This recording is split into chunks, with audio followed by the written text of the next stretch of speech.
Chapter 4, Part 3, The Confrontation.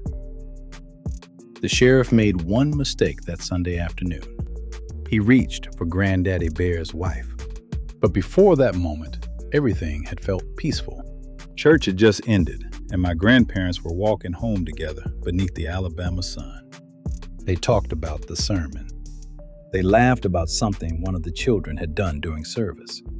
Then Granddaddy Bear stopped. His hand tightened around my grandmother's. Parked down the empty dirt road was the sheriff's car. The sheriff stood beside it with his arms folded, waiting. As they approached, the sheriff pushed himself away from the patrol car and slowly removed his hat and grinned. Well, look who finally decided to show himself. He let out a short laugh. You're a mighty hard man to find, boy. Granddaddy Bear looked him squarely in the eyes. His heartbeat was racing, but his voice never wavered. I'm not hard to find. I'm standing right here. The sheriff's grin faded for only a moment. Then his eyes drifted away from Granddaddy Bear and settled on my grandmother. That's when Granddaddy Bear realized the sheriff had never come merely to talk. The sheriff smiled again.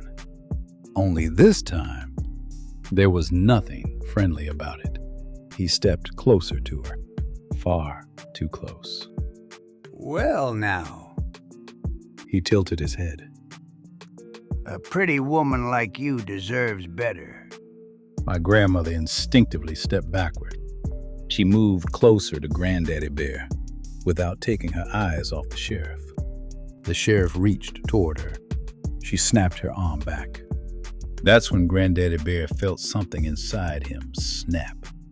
This wasn't about pride anymore, and this wasn't about rumors.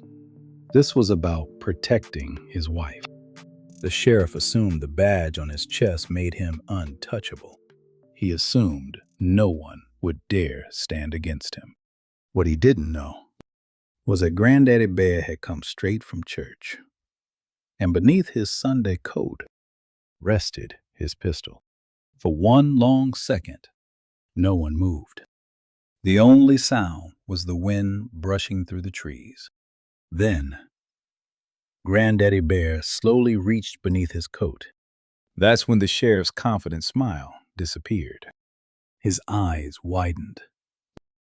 Granddaddy Bear drew the pistol. The barrel pointed directly at the sheriff's chest.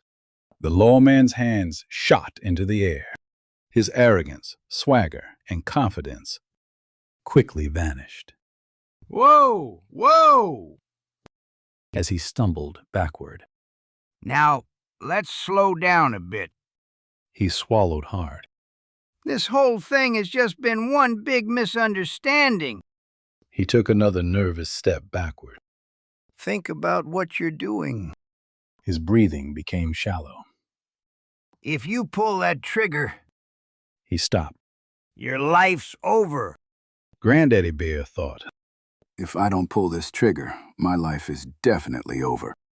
He remained calm, almost frighteningly calm. Listen to me. He tightened his grip on the pistol. This is the last time He looked directly into the sheriff's eyes. you will ever put your hands on my wife. Everything became still. Even the birds seemed to stop singing.